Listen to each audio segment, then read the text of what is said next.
Hello. In this segment, we're going to cover installing the carpet. If you remember back our last segment, we had removed the old carpet, and we found a lot of debris and dirt where water soaks down through the carpet and gets trapped there. And we decided we need to get that cleaned out real good.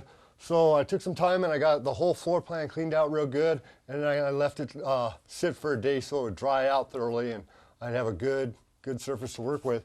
So first thing we're going to do, now we got everything clean and dry, we're just going to lay our replacement carpet in, and the same way we took it out. If you're using a replacement carpet, your new replacement carpet, check it and make sure that it has the holes cut for the seat belts and the bolts for the seats, the things of those natures.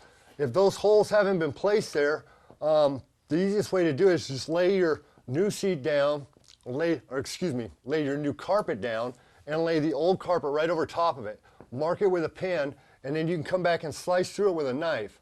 A good tip is, if you're going to put a bolt through that hole and the nylon carpet, when you go through and the bolt twists around, it's going to grab and twist up that carpet. If you take a soldering iron and heat it up and just melt around there, you can melt the fibers in the carpet. It makes a nice round circle, and it's all sealed up, and it won't grab on the bolt when you're installing it. That could be a helpful tip, because it saves you a lot of time and aggravation. It gets wound up real easy. So if you've got your holes all laid out, what we're going to do is I'm just going to lay the carpet back in the same way I took it out. Okay, I just basically laid the carpet out in the floor plan, and what we want to focus on first is pushing the carpet all the way forward and kind of lining up our reference points or our holes for the various components like the shifter and the brake and the seat brackets and seat belts and things of that nature. But we want to start up here in the center. The first obstacle we had was a vent right here, and this is where that tube went in, and it ran the heat down below the passenger driver seats and to the rear compartment. And we want to make sure we get that hole all the way up over that vent, and then push the carpet up in the center, and then just work it on around.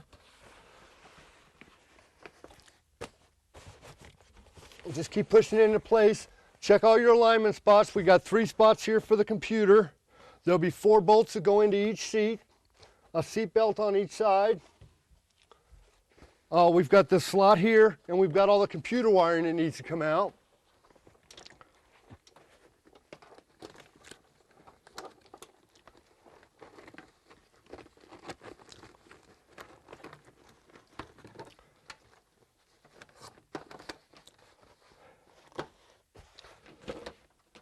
And we just want to start at the front and work our way back.